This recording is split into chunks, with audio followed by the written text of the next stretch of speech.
We're back. There's a Sweet Pea. Sweet Pea's happy to see us. Say hi, Sweet Pea. Say hi. Filming her good. Say hi. Hi. Say hi, Dad. Hi. I love you so much.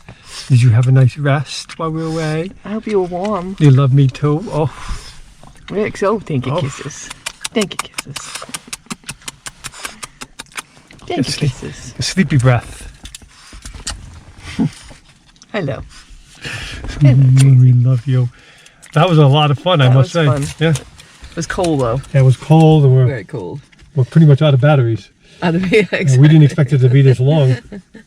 Plus, we got a second GoPro. We really don't have enough batteries yet, so. But anyways, we got to see a nice piece made, and we got a pretty good idea. And we watched the lady work put into it. Yeah. We watched the lady make a knife until we're just about out of batteries. So, yeah. And plus, we're cold. I couldn't stand still anymore. I need to get a tripod. Yeah, right. That I can stand. It is heavy. Yeah.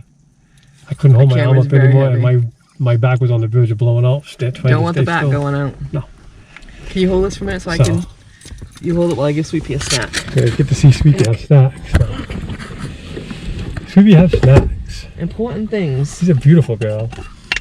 Oh. Gotta have Sweet Pea. Oh, go easy, you're gonna fall down. I know, I can't get him out so I got my gloves on. I'm sorry. Okay, here's one. Ugh. Let's spit.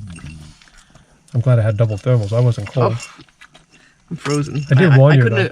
I couldn't even walk when I got up to try to walk. My knees are so friggin' frozen. I did warn you though, didn't I? You did warn me that. Listen, you better dress warm. But I did on the top. It just wasn't quite so warm on the bottom. Oh. My legs are a little frozen. So I think we're gonna call it a day. We're gonna go home and get warm because there was no heat in there. The only people warm were the blacksmiths. Right, exactly. It was fun though. Yeah, it was a lot of fun, and we wish we could have hung around to watch that knife be fully made. But you got the idea. Exactly. And we did get to see that first piece be made, and then they're gonna have lunch, and I guess they're gonna make the second piece for that sign after lunch. Amazing the work they put into it. You had no clue. I had no clue how much work is put into it. It's amazing, and that's why it costs so expensive to have something made by a blacksmith. They spend hours. Look how much time is spent on that one piece. Yeah, we started shortly after 9. And he's still not really done. He's still gonna. Oh no, he's got a lot. He's gonna tweak it a little here or there and file it. Yeah, he was off filing it. Do this and do that. That's only one piece. There's actually 2 more pieces to go. So that's why. There's the straight piece, and then there's that little cup he's got to make. Right. So I can't imagine how long it'll take to make those 2 pieces. And yeah, you could pour something in a factory and stamp it out in a factory and make it, but it would be generic. Every single piece would be exactly the same. There's nothing customized about it. This is like wicked cool. There's nothing that's ever made is going to be. Nobody will ever have what you have because it's not possible. Well, it was perfect because he had the sample set up there, and even the hook on the end was different on the sample as compared to what he did today. Of course, yeah. So it showed, of course. So you have an individual piece. You know, it's like when everybody goes to Target and buys flooring, everybody has the same flooring, I guess. You know, right. If you go and you customize your own flooring at home, you have your own flooring, not what everybody else has at Home Depot. It's kind of the same thing here. You know, you pay a lot for it, but man, it's like wow. Very, very, very impressed. I like the smells. It reminded me of when I was a kid, and the sound of the anvil, ting, ting. You know. I never really watched Nanny do her work, but wow, and now I appreciate it a lot what she did. So. And the floor. I mean, her floor lamps weren't fancy, but still, there's so much work involved. I had no clue. So. And just how many times they have to heat it. And all the science behind it. Right. I mean, I never thought about the science behind it before. It's actually pretty, amazing. So much carbon, and how many times they heat it, and I mean, there's so much to it. I had no clue. So, anyways, we're going to go to the video now that we've talked about it, and hopefully you enjoy it as much as we did. And we'll see you next time. And if you like the video that you see, please subscribe. Please subscribe. Become part of our family. Hit like if you like it. And you'll get notifications for the next one we put up. So we'll hope to find something new and fun to do next time. And please for you guys to enjoy. Send us a comment. We like nothing more than to talk to y'all. So don't be afraid. Look at the bottom of the video that you're looking at. Add a comment with your finger, and send us a text. It's that simple. We'd like to hear from everybody. So I guess this is it, huh? Sweepy's in the back. She's back asleep. And we're cold and out of batteries. Thanks so much for watching. See you all later. Have a great day. Thank you. Bye. Bye. Look at that. Isn't that gorgeous? Check out this little guy. That's very cool. Very intricate. Look at that rose. Isn't that gorgeous? Look at this.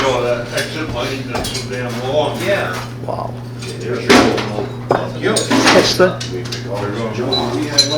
Here's one. Let's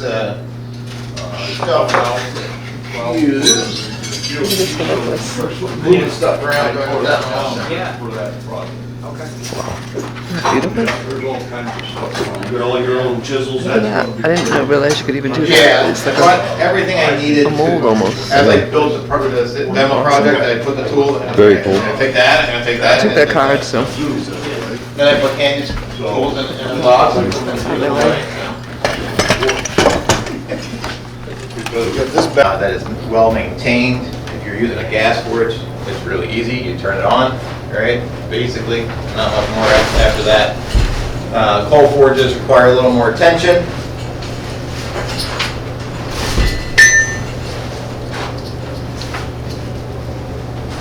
The adjustment for the air is down here on my forge, so I keep reaching down here. It's not there.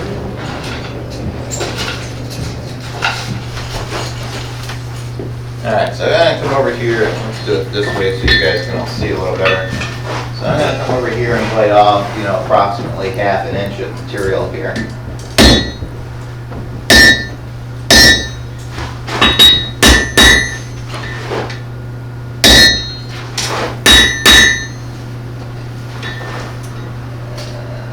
Flip it over, eyeball this up as best you can.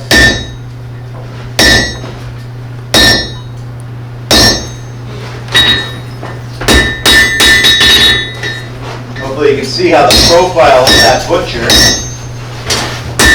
is imparting a sharper shoulder on the one side, right? Now, if you don't have a butcher, you can make one. Or if you have a regular cutoff, you can actually angle your piece and bias the cut one way or another, right? So you can get away with it. It's not going to be quite as nice as having a dedicated tool that does that because it's hard to maintain that angle. But see how this is starting to form up here. Right.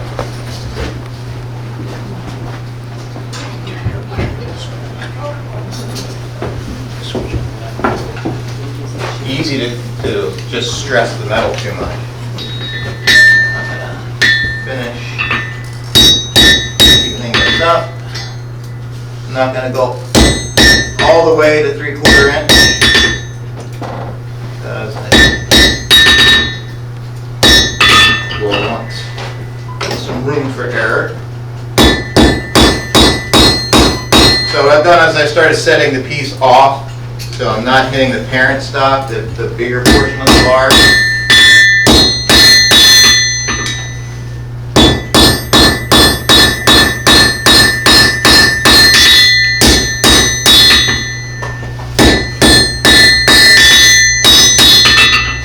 See, we're starting to neck that down, and I can do a little size check because I have my 3/4 inch tongs here, and I'm pretty close already. All right, so I don't want to go too much thinner on that. We'll just clean that up.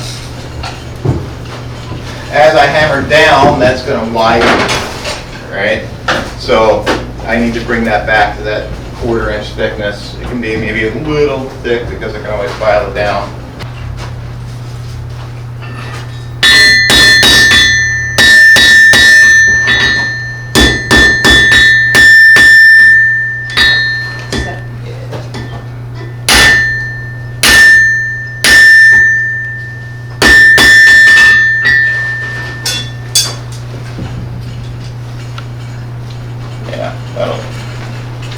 That should do okay. You can do a little more cleanup.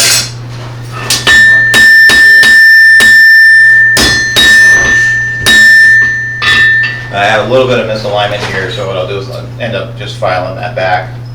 That's okay. lower heats, you can just smooth out the surface of the metal. Don't wail on it, because that's no good, but you can just smooth things up so you can see what you're doing.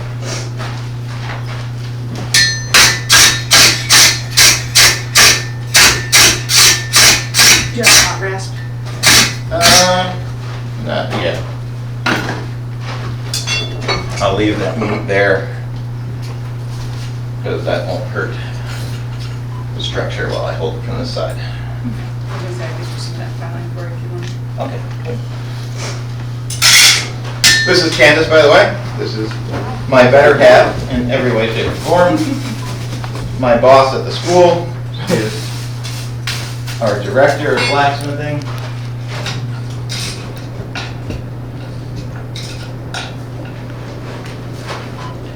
All right, so next up, we're going to start this slope.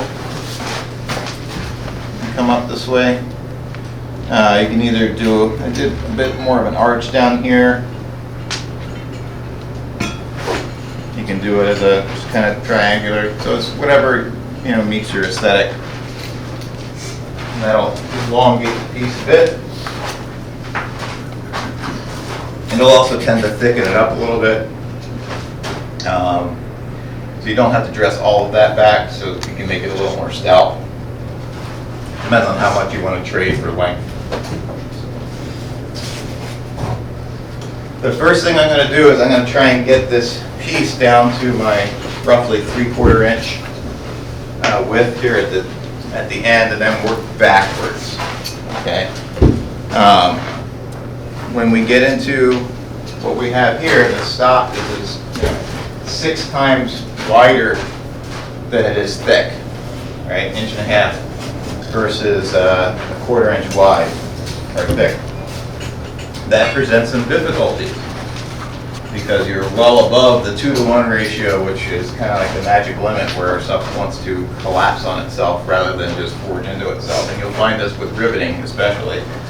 If your rivet's too long, it's just going to mush over and kind of look sloppy, right? So, all right, so I'm going to take my piece out. I'm going to help myself out a little bit. I'm going to dog ear these corners a little bit. That's about the only time that I hit on a 45-degree angle. So I'm just dog earing those a little bit. Then I'm going to come up and I have the piece at an angle and my hammer coming down with the face at an angle. Before you dress the piece the next time, show them the faces so they can see the scale as it moves. See what as it moves? Hit the vertical again. Yeah. And stop there. So you can see in the scale pattern how his hammer blows are actually coming all the way through to the center.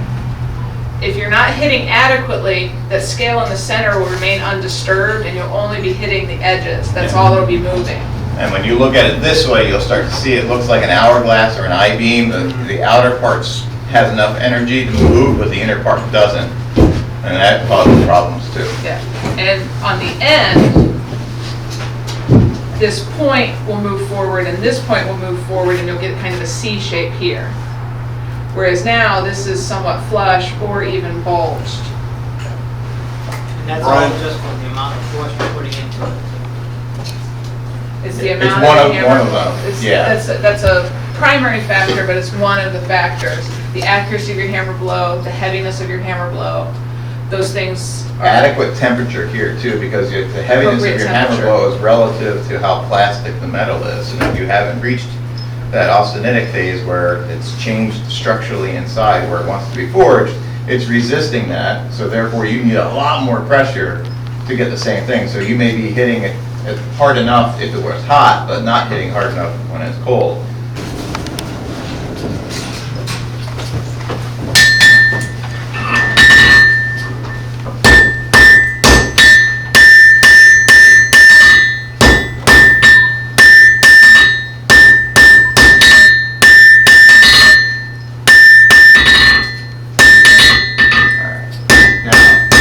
Bias anywhere, I changed that bias over so it's more down the other side. All right. So now that I have that width established, I can start working back far.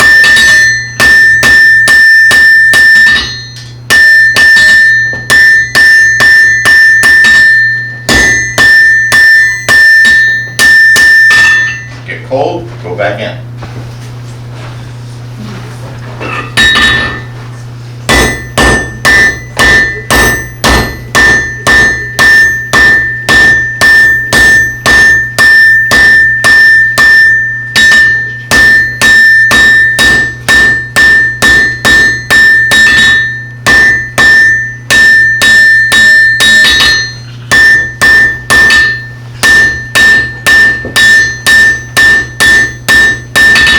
Smushes out, so you have to control its thickness.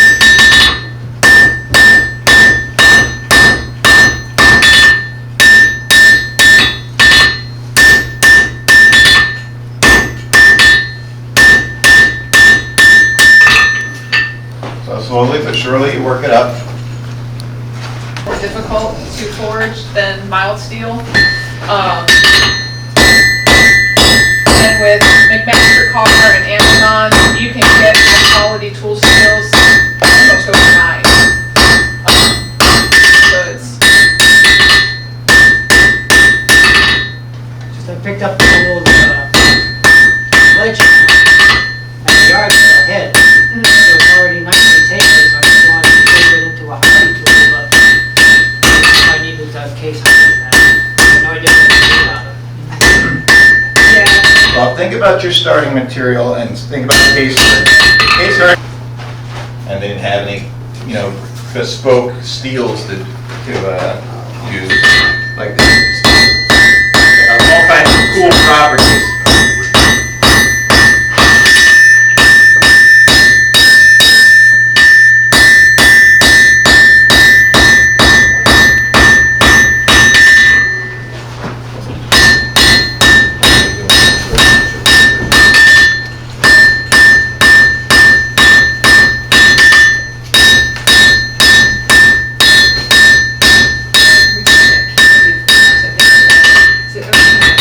Flaps, I think they're closing the door. Oh.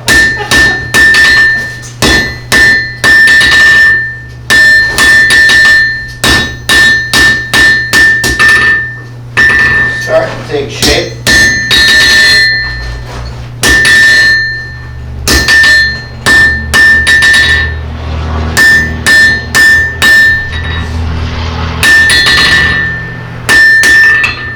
Again, nothing magic happens under the hammer, right? Science happens under the hammer. So you got to be looking at it, seeing where you need to hit strategically, and that's, you know, that's tough sometimes when you're starting out, right? So because you haven't developed that quick way to figure out where to hit it, what needs to happen, right? So you stare at it, or you just keep hitting it and hope for the best, right?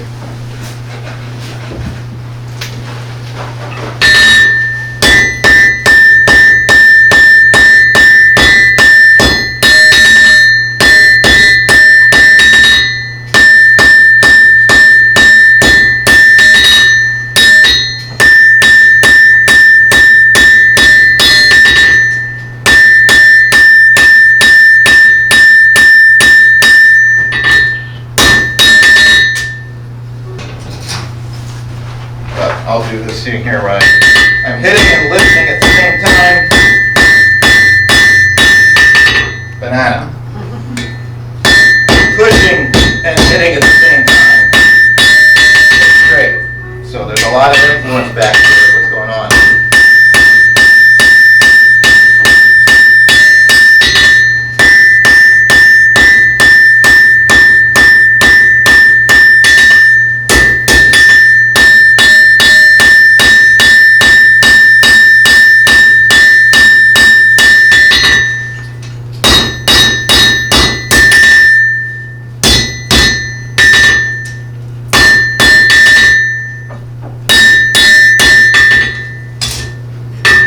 Alright, so I'm basically good with what I want to have happen here.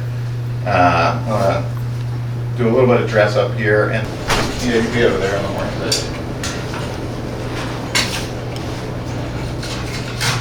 And as much as you work, you can still be tempted to grab that hot piece of steel. I almost did. Almost. It was very close.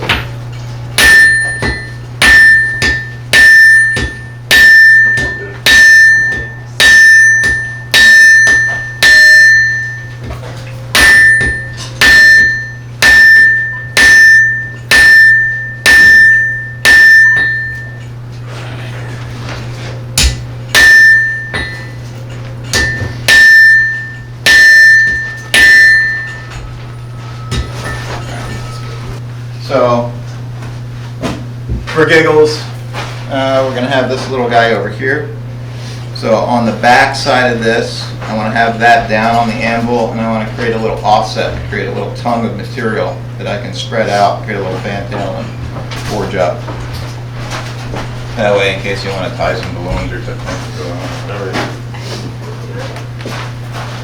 whatever we want to do with it. Alright, so I'm going to take the back of this piece, put it down here on the near side of the anvil. I'm going to bite off some material.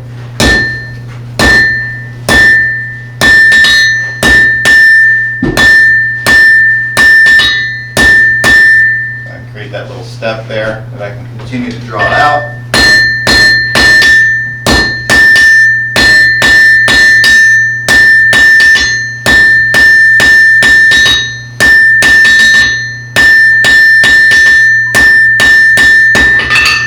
So that's started.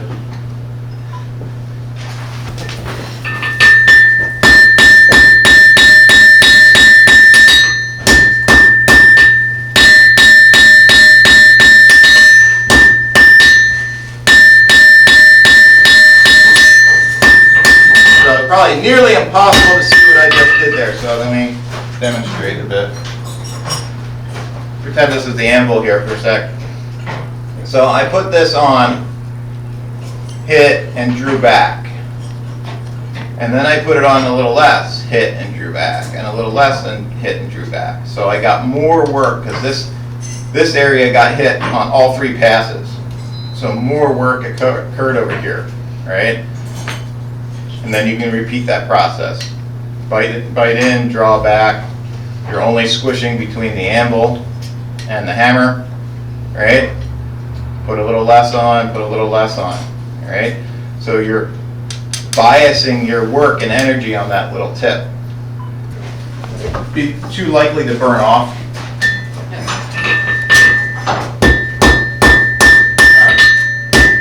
back to that angled hammer blow, tapering that.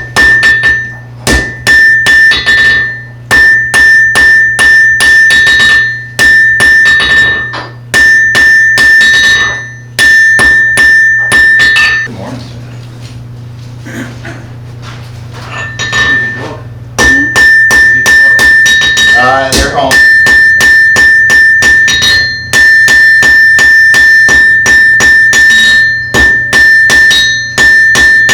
See, they didn't invite us back. They invited the dogs back. They just grabbed the dogs.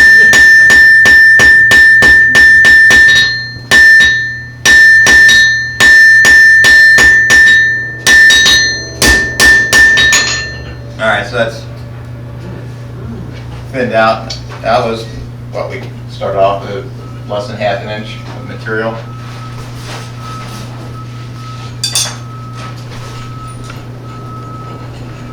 How much length have you added to that total, that piece you started with? We'll measure it here in a sec. But it started off as a 10-inch piece.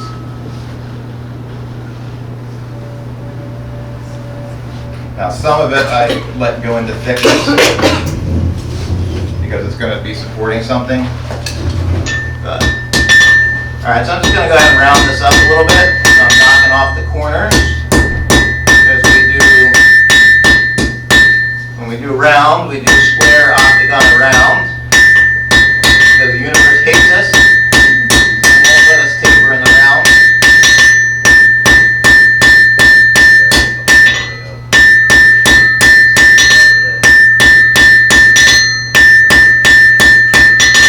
Very light hits. Moving material.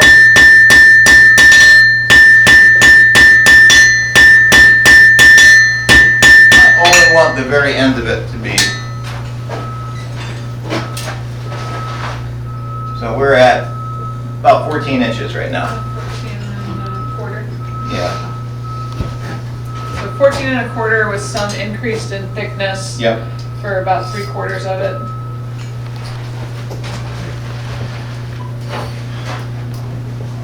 That's pointy-ish, right? It could be pointier, right? The finer that point is, the more delicate the little rat's tails look. It warms up nice and quick too, so.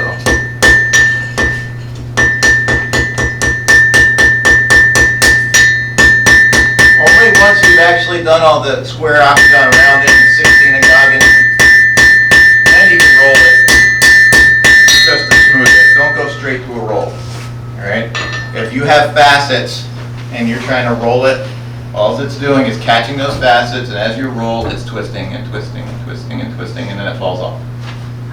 So, final sharpening on that. Okay. This is going to sit like so and bend up, so that you can hang stuff on it. That means the rat tail has to go down, right? Because we want everything to fall off this way.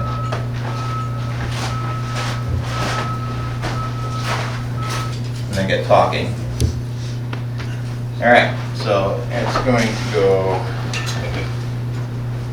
down.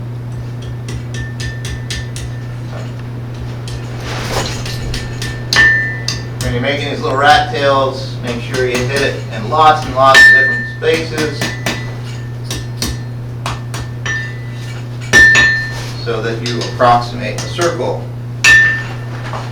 right? Because your eye catches edges, okay? All right, that's nice and warm, but I don't want to mess up my cute little rat tail, so I cool that off.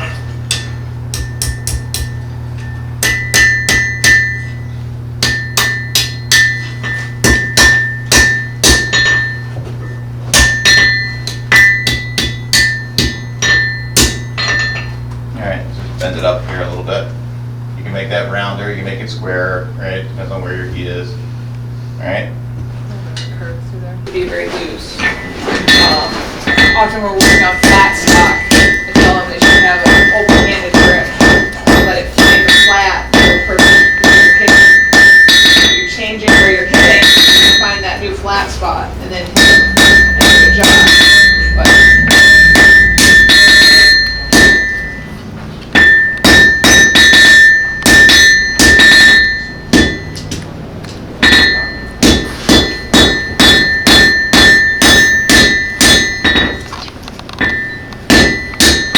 bouncing a lot? Maybe it's too cold.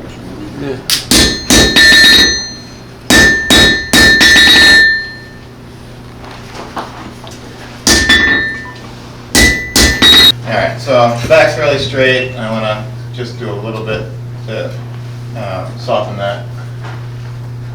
Plus. there's a little hump right here. Yeah, that's what I want to soften. Yeah.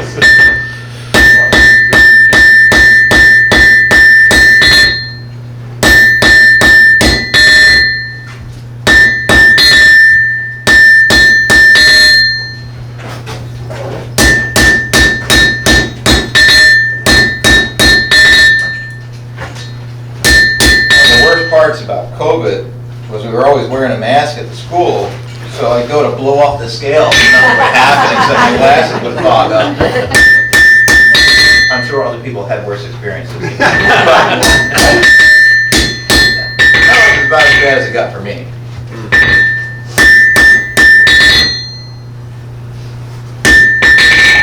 Alright, so that's reasonably straight of an edge. All the way, and then the spine needs a little bit of adjustment down. We'll get that when we do a flatter pass.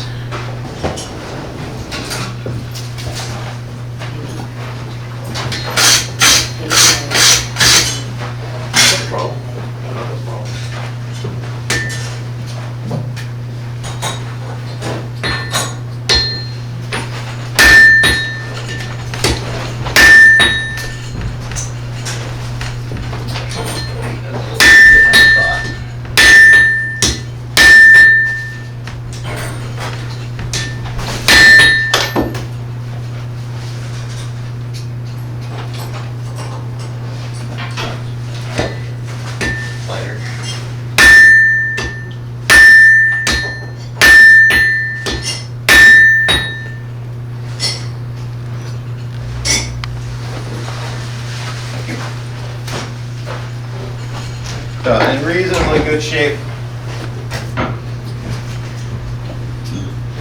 Except, oh, that's over. Hold on, right, all the way. So I need to make a little adjustment here because I have my slope off for my tenon here, so I gotta bring that up a little bit. So, okay, this is my spot here.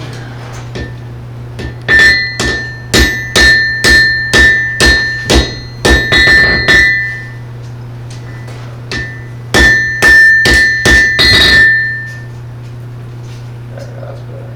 Spine is straight now, sloping upward.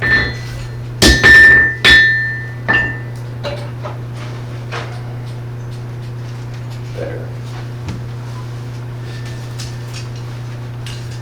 I'm gonna do a little work with some heat on the other side because I developed a little curve up here. So I need some heat right there. So I turned it around. Pre-bias my little hook there to be cold and make sure that's pushed all the way through. So you're going to want to be forging it. If you're doing heavy cross-sectional changes, you want to do that at higher temperature ranges. So, 22 to 300 degrees. Smaller changes, lower temperatures. But again, that's going to vary on the tool steel itself. Tool steel is going to have its own forging range. Something like H13 has a smaller forging window, and something like 5160 has a wider forging range than H13 or S7. So you've got to look it up. There's a wonderful app that you can download on your phone. It's called the Heat Treaters app. You can look up any of the steels, and it will give you your forging range, your normalization temperatures, your hardening temperatures, and information on tempering. But yeah, all of that is individualized to the steel that you're using, and that forging range is going to change depending upon all of those, that carbon content, those alloy elements, and everything.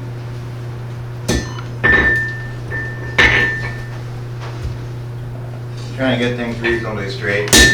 Not be perfect just yet because we're still going to do a little bit more forging to it, but I want it to be reasonably straight for the next step.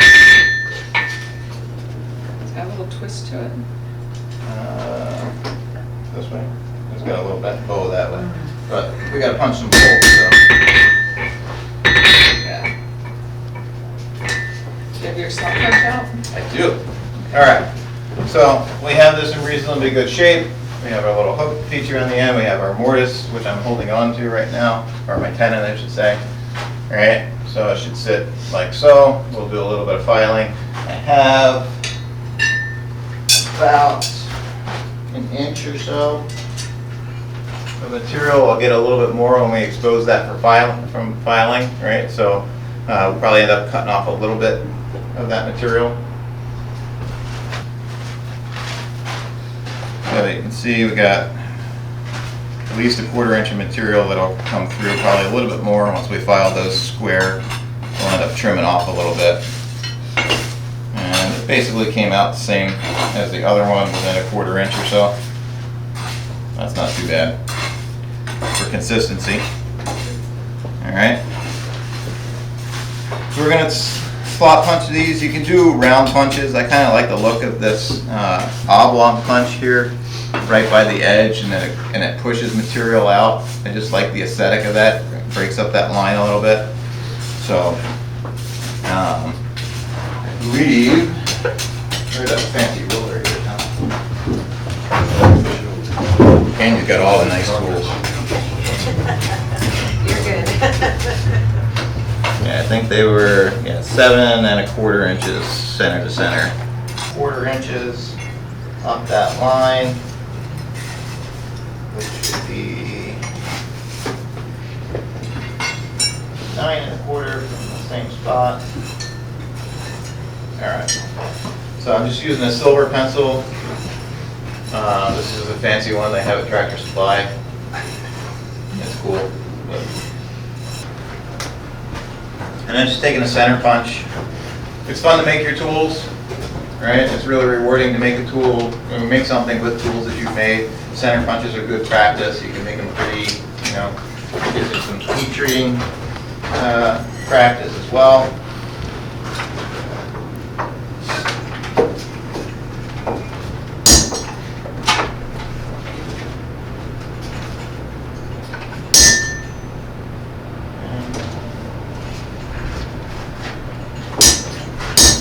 So I'm getting to use the center punch that I made, the hammer that I made, so extra satisfying. I'll just pass this around. So you can look at the profile of the tip. You'll notice that the profile of the tip is pyramidal. So when it leaves a mark in here, it leaves sharp corners at the bottom, which are easier to see through fire scale. So if you have a regular center punch for drilling, which is round, that's hard to tell from the different scale patterns, which are all going to be curves. So it doesn't stand out as much. So these sharper lines will stand out more proudly to you.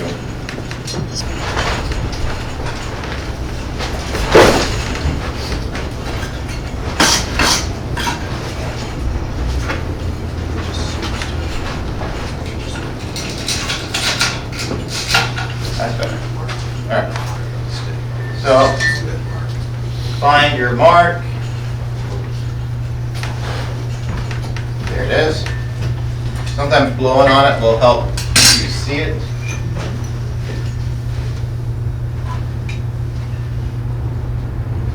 You can get a better mark at a lower heat. Make sure it's accurate. Now, does it look like I'm at foraging temperature? No. Good. All I wanted to do at that time was make sure I had a good mark that I could find it. They are not purpose-built or suited for the blacksmith shop, so keep that in mind when you're buying your sexy, fancy colored blue and red and flames.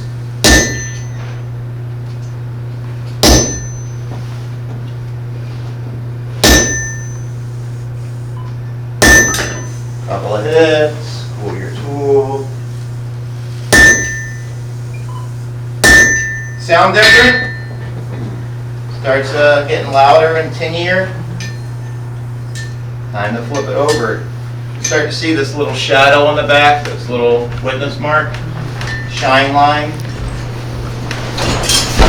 And you may have a little bit of bounce to this because it's bent a little. So flatten it.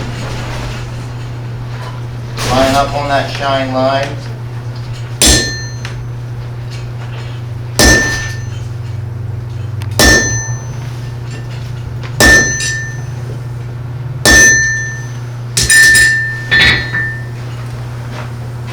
Patience and take your time. Feel what's going on. Alright, you can start to see him starting to mushroom that little guy out there. Now I'll take Candy's assistance. Yeah, go to the person.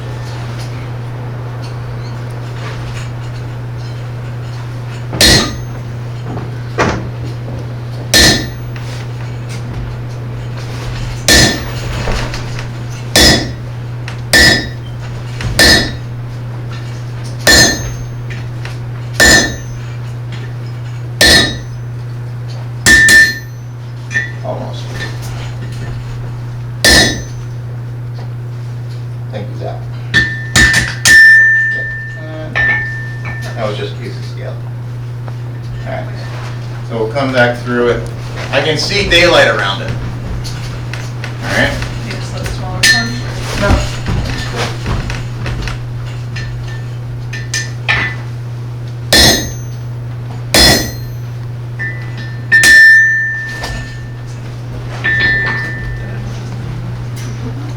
Pull this in your tool. See, you have a little bit of flash on the inside, but it's relatively smooth. Yeah. If you're at all misaligned, from one side to the other, you're gonna get a little bit of flash. So get little files. You know, somebody's gonna see it. If you're just passing a rivet through it and close it out, no one's gonna see it.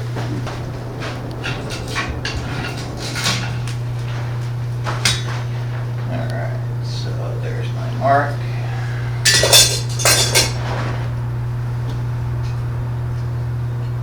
Line up.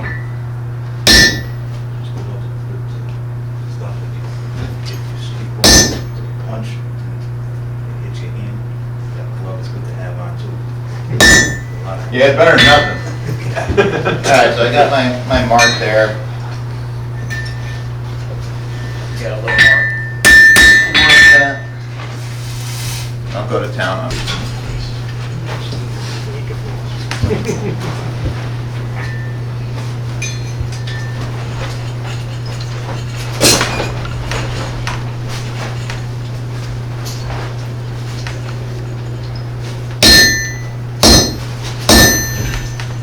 Good rule of thumb is 3 hits before you cool it off. Listen to that. Do you hear that change? It's telling you that the stock has been compressed as much as it's going to.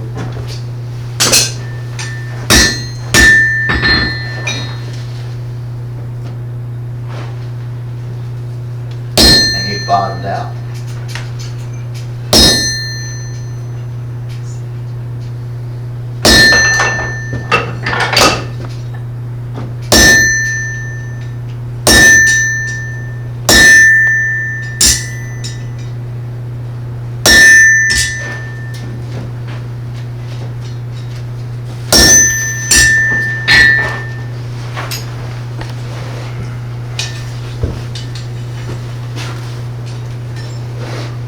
So that's basically already loose. I'm going to come in from the other side, knock it the rest of the way out.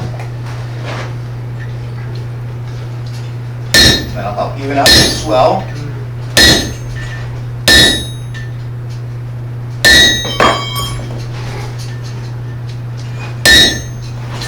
Almost gone. Almost. Gone.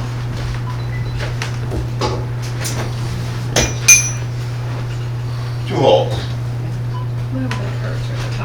Yeah. So you're gonna get a little distortion here. So we'll fix that. Okay. People will get ready to punch a hole or make a weld or some such thing, and they stand there with their tongs after they get it out and put the piece on the anvil. What am I going to do with this? If you notice what Brian did when he went to punch a hole, he just dropped the tongs right there. Not going to hurt your tongs. And you drop and get rid of it because you've got to use the heat you have. You can lose your heat just saying, oh, what am I going to do with this stuff? Where am I going to put it? And just drop it on the floor.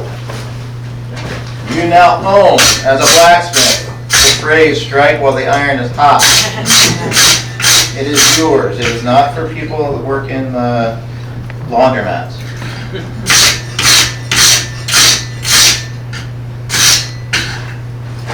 All right, now we can start being finicky about it. And learn how to move your feet really quickly, because you're going to drop stuff. It's just going to happen. So. Don't try to catch it. Yeah. You're amazed how good your reflexes actually are.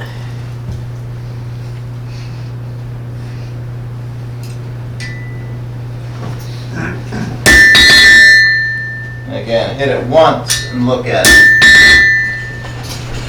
Usually the second hit messes it up, because the first hit did its job. It's flat now. And then you hit it again, and what is it going to do with that energy? Well, Murphy's there to collect it, and he's going to move it in ways you don't want it to.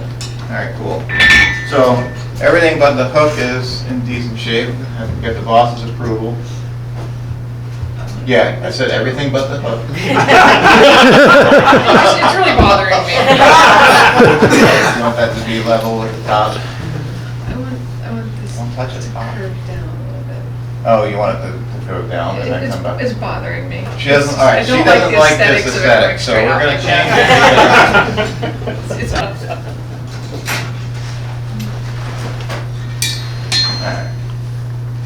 You want it to set down.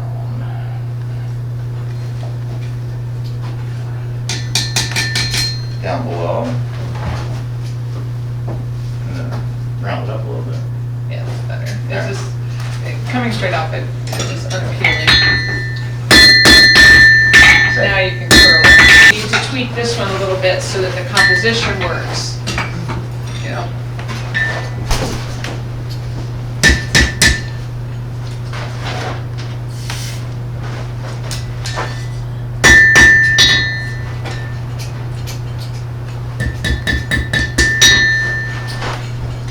And you get a little bit of tweaking that way. Alright, and then this will come up just a touch.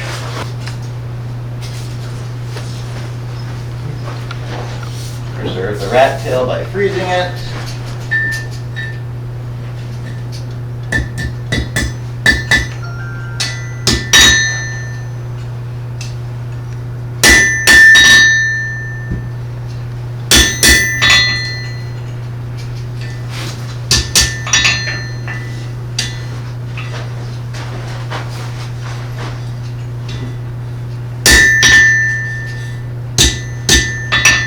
Smaller adjustments, smaller hammer.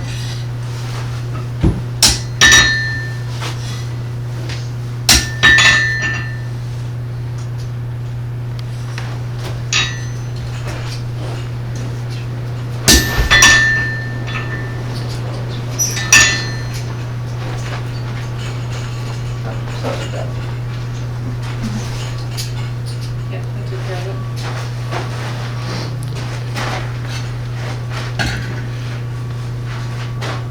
Yeah, see, much better. Boss attack.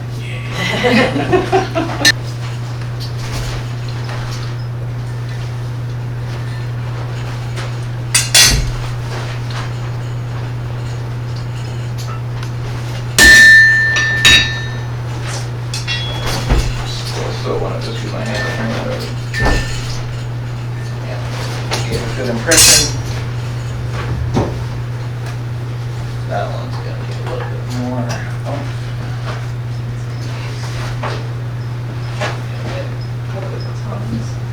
Let's see.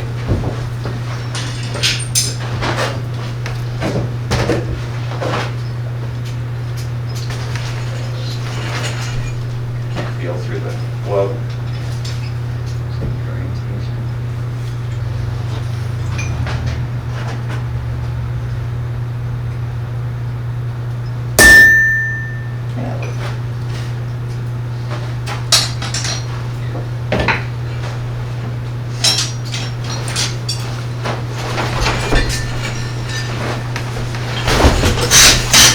Check for any distortion you've caused. Is that just Punching it. a shop mark you put on there? Is that Yeah. Yeah, the one is his mark and the other one is just a Made in the USA mark. what that? Okay.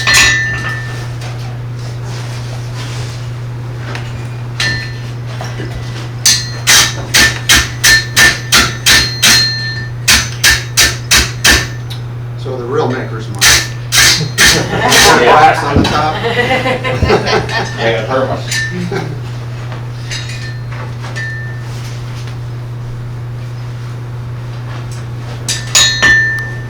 Ever so slight.